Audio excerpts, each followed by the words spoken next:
Grandpa's jacket. The closet reeked of cedar and bygone days. Maya rummaged through a jumble of familiar knitwear and discarded denim, her fingers stumbling upon the coarse texture of canvas. Her grandfather's old army jacket.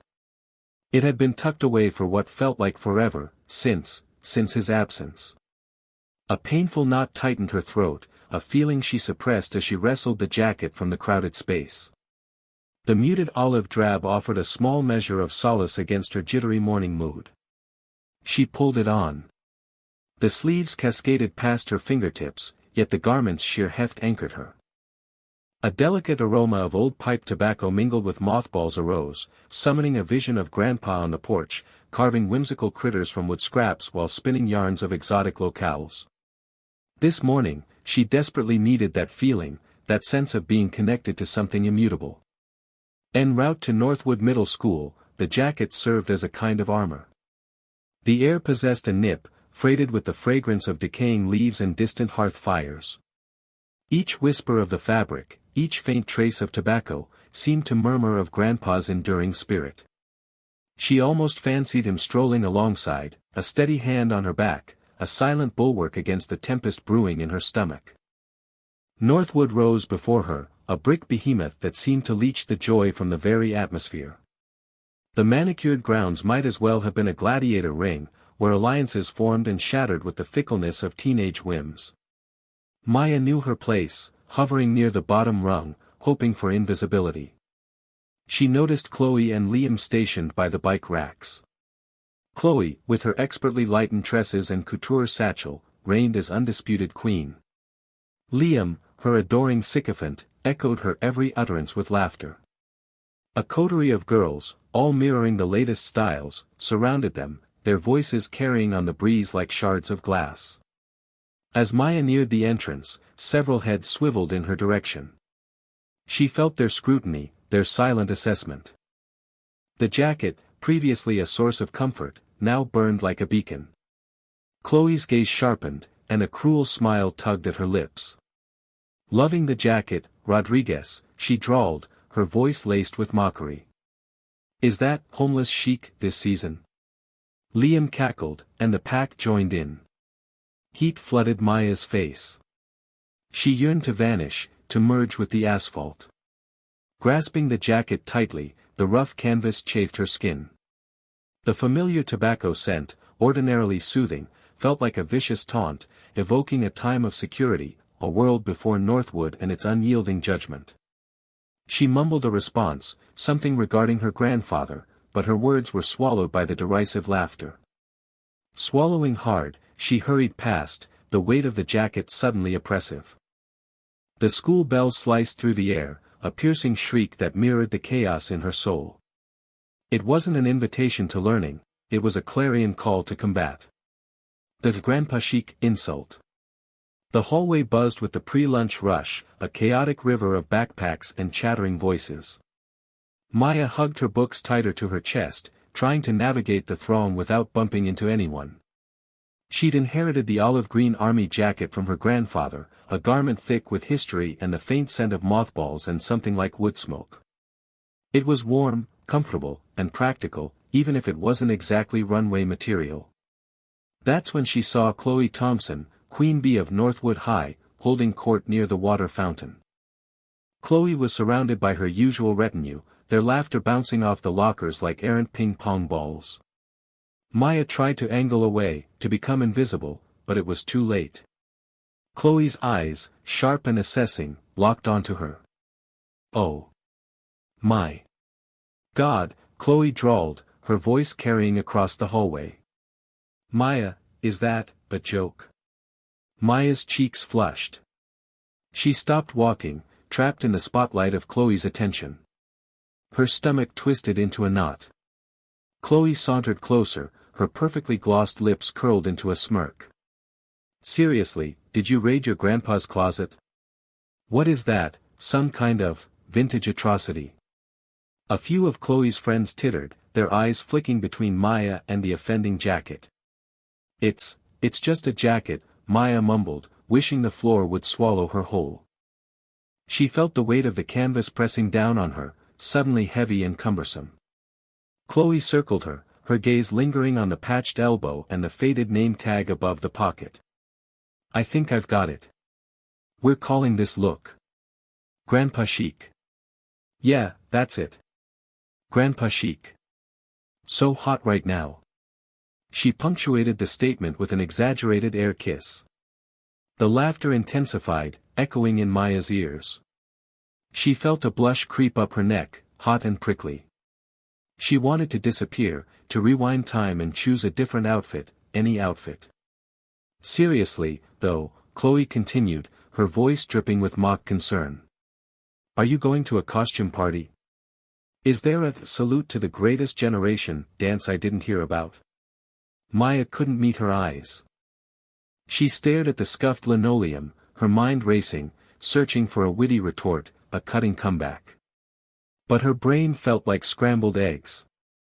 The bell rang, a jarring blast that shattered the moment, but not before the damage was done. Chloe and her posse moved on, their laughter fading as they headed towards the cafeteria. Maya stood there for a moment longer, paralyzed, before finally turning and fleeing in the opposite direction. She didn't go to lunch. Instead, she found refuge in the deserted art room, the smell of clay and paint a small comfort. She sank into a chair, pulling the jacket tighter around herself, as if to ward off the lingering sting of Chloe's words. Grandpa Chic. The insult echoed in her mind, a constant, mocking refrain. The jacket, once a source of warmth and connection, now felt like a brand, a scarlet letter announcing her social ineptitude. Whispers and memories. The olive-drab jacket lay on her bed, a silent sentinel.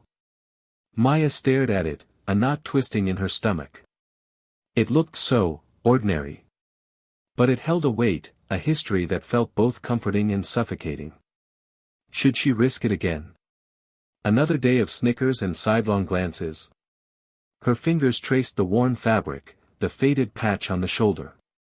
It wasn't about the jacket itself, was it? It was about what it represented. Grandpa's bravery. Her heritage. Things she wasn't sure she possessed herself. She remembered him sitting on the porch swing, the late afternoon sun painting his face in warm hues. He'd clear his throat, a low rumble that always signaled a story. There was this one time, he'd begin, his eyes twinkling, we were pinned down. Charlie's Point, they called it. Didn't sound so bad, did it? But the jungle was thick, and the enemy was everywhere. We were running low on ammo, morale was lower. I was scared, Maya, scared as I'd ever been. He'd pause, his gaze drifting to some distant memory. Then Sergeant Miller, a mountain of a man with a voice that could crack concrete, he started singing. Just a silly old tune from back home. But something about it, something about his courage in the face of, well, you had to be there. It lifted us up. Gave us the grit to keep fighting. We got out of there, Maya. We made it home. Grandpa had never glorified war. He'd told her the horrors, the losses, the lingering nightmares. But he'd also told her about the camaraderie, the resilience, the quiet acts of heroism that bloomed even in the darkest corners. He taught her that bravery wasn't about being fearless, it was about facing fear and pushing through anyway. The snickers in the hallway echoed in her memory, but this time, they didn't sting as much. They were just noise. Charlie's Point. Sergeant Miller's song. Grandpa's quiet strength. She wasn't facing bullets or bombs, but she was facing something, and maybe, just maybe, she had a little bit of that Rodriguez grit in her after all. Maya picked up the jacket. It felt heavier now, not with dread, but with purpose. She slipped it on, the familiar scent of mothballs and something else, something like courage, filling her senses. She zipped it up, a small, determined smile gracing her lips. It was time to face the music. History class and taunts. The scratchy wool of the army jacket felt strangely comforting against Maya's skin as Mr. Harrison droned on about the attack on Pearl Harbor. Sunlight streamed through the classroom window, illuminating dust motes dancing in the air, but Maya saw only black and white newsreels in her mind's eye. The grainy footage, the terrified screams, the distant rumble of explosions, it was all so visceral, so real. She imagined the young men, barely older than herself, caught in the chaos, their lives irrevocably altered in an instant. The weight of the jacket felt heavier then, a tangible link to their sacrifice. Mr. Harrison clicked through slides, maps of Europe, propaganda posters, haunting photographs of concentration camps. Each image was a hammer blow, forging a deeper understanding within Maya. This wasn't just history, it was a story of human resilience and unimaginable cruelty, etched into the very fabric of her jacket. She traced the faded stitching on the pocket with her fingertip, wondering who had sewn it, what battles it had witnessed. A sharp giggle broke through Maya's reverie. She glanced to her left. Chloe Thompson, sitting a few rows ahead, was turned halfway in her seat, her eyes sparkling with malicious amusement. She cupped her hand to Sarah Miller's ear and whispered something, her gaze flicking back to Maya. Sarah snorted, trying to stifle her laughter behind her hand. Maya's stomach clenched. She tried to focus on Mr. Harrison, but the words blurred. He was talking about D-Day now, the Allied invasion of Normandy. She pictured the soldiers wading ashore, facing a hail of bullets, the same courage, perhaps, that had filled the man who once wore this jacket. Another whisper, this time louder. Looks like someone raided Grandpa's closet, Chloe hissed, loud enough for several students to hear. A few stifled snickers rippled through the room. Maya's cheeks burned. She hunched further into the jacket, wishing she could disappear. The comforting weight now felt like an unbearable burden. She wanted to defend herself, to tell them about the connection she felt, the respect she held for the past, but the words caught in her throat. The shame was a physical thing, a knot tightening in her chest. Mr. Harrison, oblivious to the drama unfolding in the back row, moved on to the bombing of Hiroshima. The image of the mushroom cloud filled the screen, stark and terrifying. Maya stared at it, her mind reeling. The weight of history, of human fallibility, pressed down on her. She was just trying to connect, to understand, and all she got was ridicule. She wondered if the original owner of the jacket had ever felt this exposed, this vulnerable. The bell rang, mercifully cutting through Mr. Harrison's lecture. Students scrambled to their feet, eager to escape the somber atmosphere of the classroom. Maya lingered, gathering her books slowly, avoiding eye contact. Chloe swept past, her eyes gleaming with triumph. Nice threads, Rodriguez, she drawled, bumping Maya's shoulder as she went. Maya flinched, her fingers tightening around her textbook. The jacket felt heavy, alien, a target painted on her back. As she walked out of the classroom, she wasn't thinking about World War II anymore. She was thinking about survival, about finding a way to navigate the battlefield of high school with her dignity intact. The shrieking bell. The cafeteria air, thick with the cloying sweetness of disinfectant and the acrid tang of day-old pizza, was a background hum Maya usually tuned out. She swirled the condensation on her juice box, intent on avoiding gazes. Lunch was a daily tightrope walk. Well, look who decided to grace us with her presence, darling Rodriguez, Chloe Thompson drawled from across the scarred table, her voice a honed blade that sliced through the adolescent chatter. Rocking Grandpa's war surplus again, are we? What's the message this time? Maya winced, clutching the faded olive drab closer. It wasn't about declarations, it was about solace. About the ghost of sandalwood mingled with something else, an echo of security woven into the well-worn threads. A fragile bulwark against the world. Lay off, Chloe, Liam mumbled, eyes glued to his phone screen. Chloe's laugh was a dry, unpleasant rasp. Ah, Sir Galahad to the rescue. Does she compensate you for services rendered, or is it merely altruistic pity?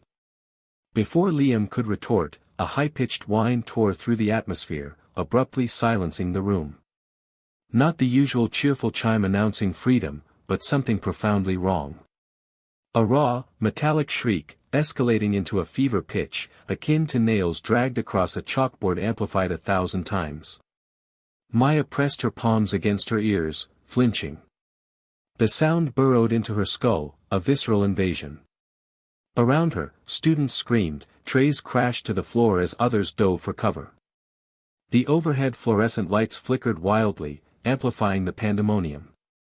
The bell, twisted into some grotesque parody of its purpose, spiraled into a guttural roar that echoed, with terrifying accuracy, the thunder of artillery. Maya's breath caught in her throat. Images exploded behind her eyelids, fractured, disjointed, not her own, yet somehow imprinted in the very fiber of the jacket, infernos, swirling smoke, faces contorted by stark terror. She squeezed her eyes shut, desperate to banish them. A tidal wave of hysteria surged through the cafeteria. Students bolted for the exits, a panicked herd knocking over anything in their path. Chloe, her face a mask of stark terror, latched onto Liam's arm, her usual audacity evaporated. He glanced at her, surprised by the contact, then back at the surging mass, an indecipherable expression flickering in his eyes. Maya remained rooted to the spot, petrified by the otherworldly din and the visions it conjured. The jacket felt like lead, a suffocating weight. No longer a shield, but a chain. She surveyed the bedlam, the unvarnished dread etched onto every face. Then, slowly, deliberately, she unbuttoned the jacket and let it pool at her feet. The shrieking alarm seemed to intensify, but paradoxically, Maya realized she could hear it with a newfound clarity. Instinct takes over. The ear-splitting screech ripped through the cafeteria, bouncing off the linoleum floor and the echoing chatter. Every nerve in Maya's body detonated. It wasn't the bell. This was wrong. Instinct, raw and untamed, slammed into her. It was a memory, not her own, but inherited, ingrained, Grandpa Rodriguez barking orders in the dusty backyard, the weight of a pretend rifle heavy in her small hands. Down. Get down, Maya. Head low, shield your neck. She didn't think. She reacted. The half-eaten slice of pizza slipped from her numb fingers, splattering sauce across the table as she dropped to the floor, pulling her knees to her chest, hands clamped over her ears. The floor was cold, gritty beneath her cheek, but she didn't care. Down. Everybody down. The words clawed their way out of her throat, a desperate, ragged cry that barely registered over the continuing shriek. It felt like her teeth were vibrating. Around her, chaos erupted. Some kids screamed, a high-pitched, panicked chorus. Others froze, eyes wide with confusion. Liam, across the table, stared at her like she'd sprouted a second head. He looked confused, disoriented. But Chloe was a statue. Her face, usually so sharp and calculating, was slack with terror. Her eyes were fixed on the ceiling, unblinking, and her skin had turned a sickly shade of gray. She was clinging to Liam's arm with a grip that looked painful, her knuckles white. He tried to pry her fingers loose, a flicker of annoyance crossing his face before being replaced with something akin to worry. The screaming continued, punctuated by the clatter of falling trays and overturned chairs. The smell of spilled milk and stale fries filled the air, mixing with the metallic tang of fear. Maya squeezed her eyes shut, focusing on the image of Grandpa Rodriguez, his weathered face etched with a grim determination. Breathe, Maya. Just breathe. The piercing sound finally began to fade, tapering off into a series of erratic squeals before abruptly cutting out. The silence that followed was almost worse than the noise, heavy and suffocating. Slowly, cautiously, Maya raised her head. The cafeteria looked like a disaster zone. Kids were scrambling to their feet, brushing themselves off, their faces etched with bewilderment and lingering fear. Chloe still hadn't moved. Liam was shaking her gently. Chloe. Chloe, are you okay? Chloe blinked, her eyes unfocused. She opened her mouth, but no sound came out. Tears welled up, spilling down her cheeks. She looked small, vulnerable, nothing like the confident bully Maya had come to expect. Saving Chloe. The shrill, piercing ring hadn't stopped, but it had morphed. No longer a school bell, it was something else entirely. Something that clawed at the edges of Maya's mind, pulling up images she couldn't quite grasp, feelings of raw, animal panic. Everyone was screaming, scrambling, a wave of terrified humanity pushing towards the exits. Except Chloe. Maya saw her across the chaotic room, frozen like a deer in headlights. Liam was shouting at her, tugging on her arm, but Chloe just stood there, eyes wide and unblinking, focused on something only she could see. The air crackled with unspoken dread, a palpable tension that tightened Maya's chest. She didn't understand what was happening, but a primal instinct screamed at her, Chloe was in danger. Ignoring the crush of bodies around her, the fear that threatened to paralyze her, Maya dropped to her knees. The linoleum floor felt cold and gritty beneath her palms. She began to crawl, pushing past flailing limbs and dropped backpacks, her focus solely on Chloe. Liam was still yelling, his face a mask of frustration and fear, but Chloe remained unresponsive, a statue carved from terror. Chloe! Maya shouted, her voice barely audible above the din. She reached her and, without thinking, grabbed Chloe's ankles and yanked. The unexpected force broke Chloe's trance. She stumbled, almost falling, and Liam caught her. What the? Liam started, bewildered, but Maya didn't give him a chance to finish. She wrapped her arms around Chloe's legs and pulled her down to the floor, forcing Liam to follow. Get down! Maya screamed, her voice cracking. She scrambled to position herself between Chloe and whatever unseen threat she perceived, shielding her with her own body. The floor vibrated with the pounding of feet, the air thick with dust and the metallic tang of fear. Maya squeezed her eyes shut, her heart hammering against her ribs, waiting for something. She didn't know what, but she knew it was coming.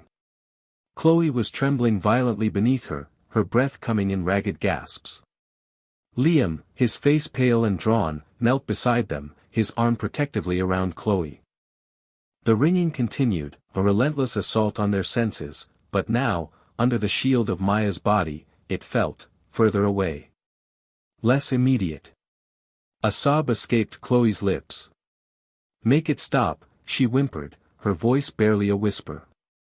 Maya tightened her grip, her own fear receding slightly in the face of Chloe's vulnerability. It's okay, she said, her voice shaking but firm. I'm here. It's going to be okay. Even as she said the words, she knew she was making a promise she couldn't guarantee, but in that moment, it was all she had to offer. Aftermath and apologies. Principal Davy's voice, scratchy and thin, sliced through the lingering hum in Chloe's ears. Attention, students, faculty, and staff. We are aware of the extended bell. This was due to a system malfunction. I repeat, a malfunction. There is no active shooter. All students are to return to their classrooms in an orderly fashion. Counselors are available in the library for those feeling distressed. A communal breath, ragged and uneven, rippled through the packed hallway. The palpable anxiety of moments ago began to ebb, replaced by a lingering disquiet. Chloe, still anchored to Liam by a white-knuckled grip, felt the tremor in his hand lessen. The implications sank in, layer by layer. First, a flood of relief. Then, a soul-deep weariness. And lastly, a burning tide of shame. She released Liam's arm, her gaze sweeping across the corridor. People disentangled themselves, the stark terror receding into subdued, awkward chatter. Her attention snagged on Maya. Set apart from the crowd, she leaned against the wall, her usually obscured face ashen, but her chin held high. A vivid memory surfaced, the papery feel of Maya's worn jacket as she'd pulled her down, offering what little protection she could against imagined bullets. The raw fear in Maya's wide eyes, yet still flickering with something else entirely. Grit? Chloe's gut clenched. Every spiteful jab, every derisive snicker, every cruel word about that jacket, now tasted like poison. She peeled herself away from Liam, ignoring his quizzical glance. Inhaling deeply, she moved toward Maya, the distance stretching into an impossible expanse. Maya, she managed, her voice a bare thread. Maya looked up, her expression a closed book. Chloe swallowed, the lump in her throat hard and unyielding. I wanted to thank you. The words felt paltry, insufficient. For what you did. Back there. Maya shrugged, avoiding her gaze. Forget it. No, Chloe insisted, her voice cracking. I can't. I was horrible to you. About the jacket, about everything.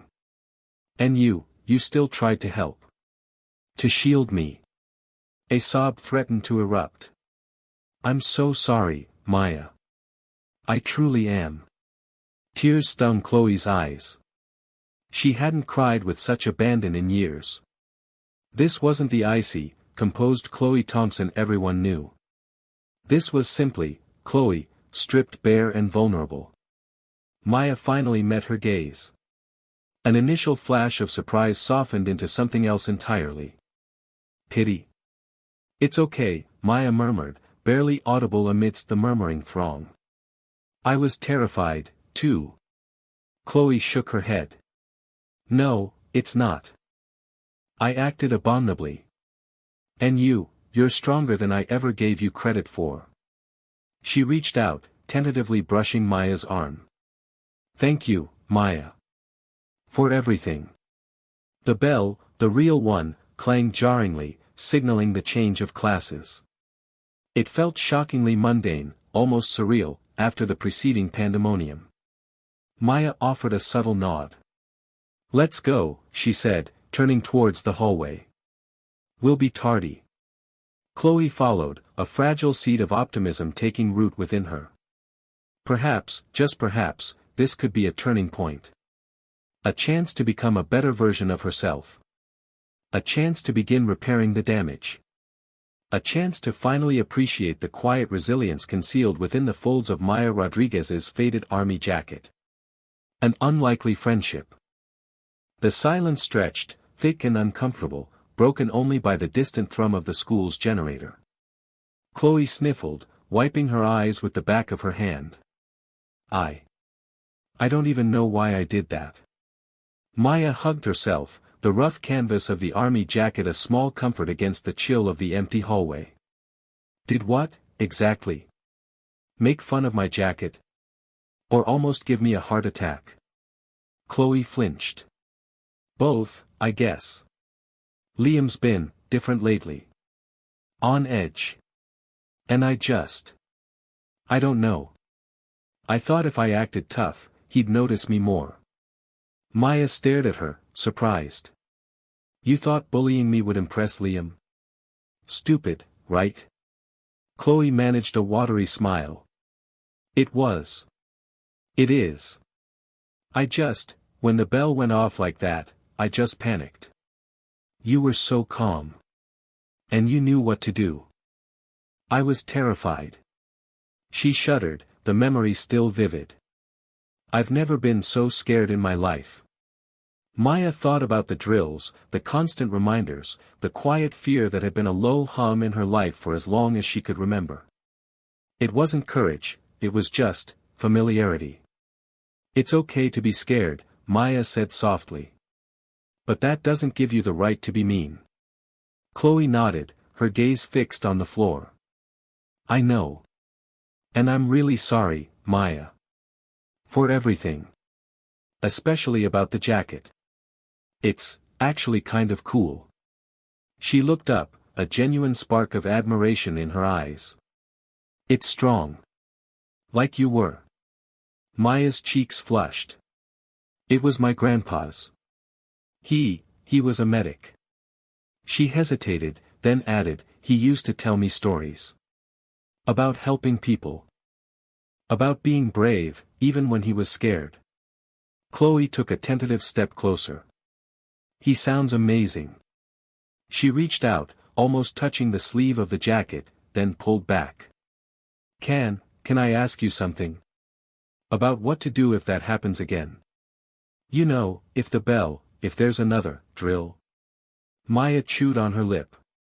Sure. We could practice, maybe. I mean, if you want. The offer felt awkward, clumsy, but she meant it.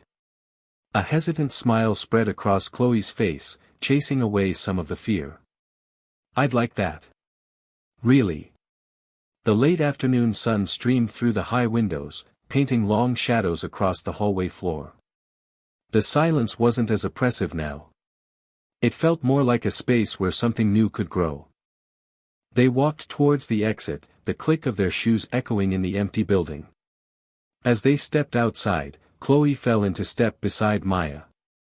So, Chloe said, her voice lighter, where do you live?